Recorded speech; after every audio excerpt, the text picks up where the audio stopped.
अंदाज़े बयां अच्छा है, लेकिन जिस तरह चमकते हुए सूरज की किरणें गिनी नहीं जा सकती, चांद की चांदनी को कैद नहीं किया जा सकता, समुद्र की गहराई को नापा नहीं जा सकता, किसी फूल की खुशबू को दामन में समेटा नहीं जा सकता, हवा की रफ्तार को पकड़ा नहीं जा सकता, वक्त की गर्दिश को थामा नहीं जा सकता। हमारा सवाल भी कुछ ऐसा ही मुश्किल है। वो सवाल ही क्या जो आसानी से हल हो जाए शहजादी आलम। वाकई तुम्हारे हौसले की दाद देनी चाहिए। शहजादी आलम, फरहाद ने अपनी मोहब्बत शीरी के लिए पहाड़ का सीना चीर दिया था, तब फिर आपके ये हकीर से सवाल की हैसियत क्या है? यानी महरंगेज मेरी मोहब्बत, मेरा इश्क, मेरा जुनून है।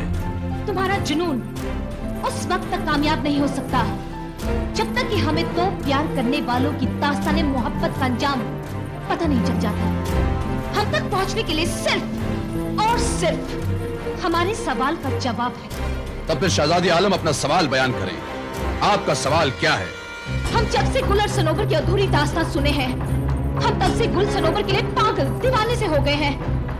उनकी दास्ताने मोहब्बत को पूरा सुनने के लिए हम एक एक लम्हा तड़प रहे हैं, बेकरार हैं। हमारी रातों की नींदें, दिल का चैन, सुकून सब कुछ छिन गया है। लेकिन आज तक कोई भी शहजादा हमें ये नहीं बता सका कि गुल और सनोबर की मुकम्मल दास्तान क्या है। क्या है हमारे सवाल का जवाब कि गुल ने सनोबर के साथ क्या किया? गुल ने सनोबर के साथ क्या किया? गुल और सनोबर? हाँ, गुल और सनोबर, यही है हमारा सवाल।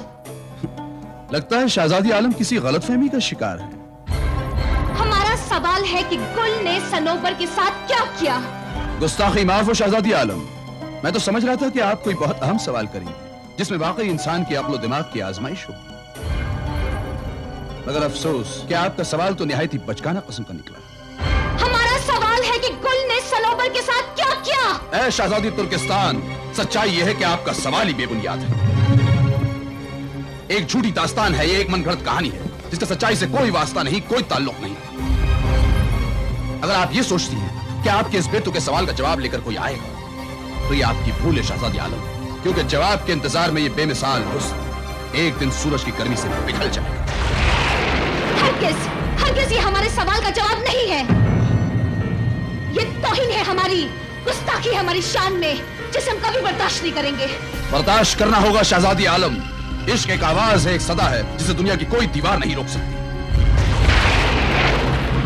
इश्क जब दीवाना बनकर अपना गिरेबान चाक करता है, इश्क जब जुनून बनकर अपना लहू बहाता है, इश्क जब आवारा बनकर दश्तो सहरा भटकता है, हुस्न चाहे आसमान की किसी भी ऊंचाई पर हो, उसे एक दिन जमीन पर उतरना पड़ता है। और आपको भी एक दिन जमीन पर उतरना पड़ेगा शहजादी महरंगेज। ले जाओ इस आवारा बदजुबान मजनू को जो इश्क का दम भरता है, और बिता दो इस तरह किसकी मौत भी इसके अंजाम से कांप उठे। शहजादी महरंगेज, इश्क कोई एक इंसान नहीं, इश्क कोई एक पहचान नहीं, इश्क कोई एक बदन नहीं, इश्क कोई एक गर्दन नहीं, इश्क एक कायनात है, कायनात जिसे कभी मिटाया नहीं जा सकता।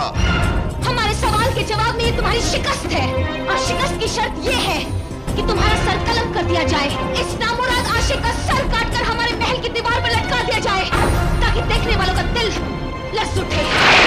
शहजादी महरंगेज।